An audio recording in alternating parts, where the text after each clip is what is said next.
My name is Thomas Jackson. I'm Vice President of the West Augustine Improvement Association.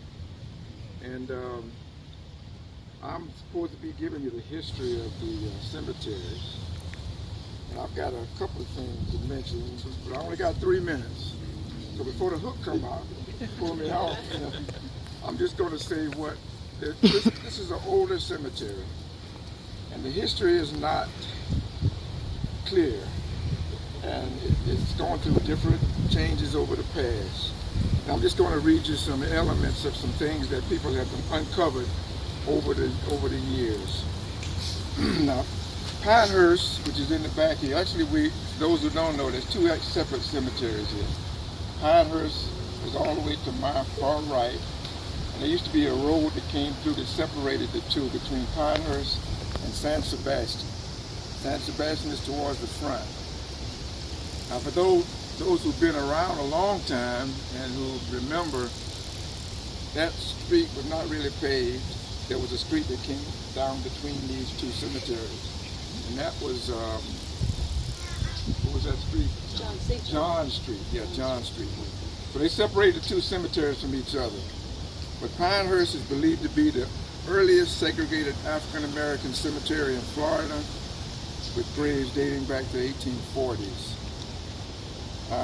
San Sebastian is the earliest segregated burial site for African American community in Florida, with graves dating back to the 1880s. Now, when you talk about history of St. Augustine, we're talking about 450 years plus of history. And we talk about cemetery and burials prior to segregation, which would have been during the Reconstruction period after the Civil War. You were buried based on your religion. Now, Catholics were buried in Catholic cemeteries, Protestants in Protestant cemeteries, Jewish people in Jewish cemeteries, whether you were black or white. And it's not hard to believe, but that's what happened during that time. Then when Reconstruction came along and segregation, then they were separated. Now, there's some blacks buried in Evergreen, which was established right after there was a flu epidemic in St. Augustine. And they believed that the flu was spread by decomposing bodies and dead bodies. So they disallowed burials in the city of St. Augustine. So you got Talamato and Huguenot Cemetery downtown. They stopped burying you there, and they created cemeteries out in the perimeter of the town, which is where the perimeter now is. This used to be hinterland, so to speak.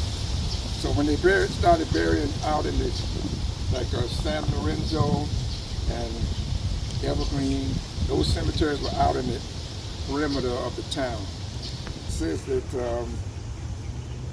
in 2015, St. Augustine Record article by Kimiko McCoy about Pinehurst and San Sebastian cemeteries. It said Robert Moore said the cemeteries were created shortly after St. Luke AME Church was built across the street. That was a church across the street in 1890. The first deeded ownership of the cemetery was in 1906 to the San Sebastian Cemetery Association.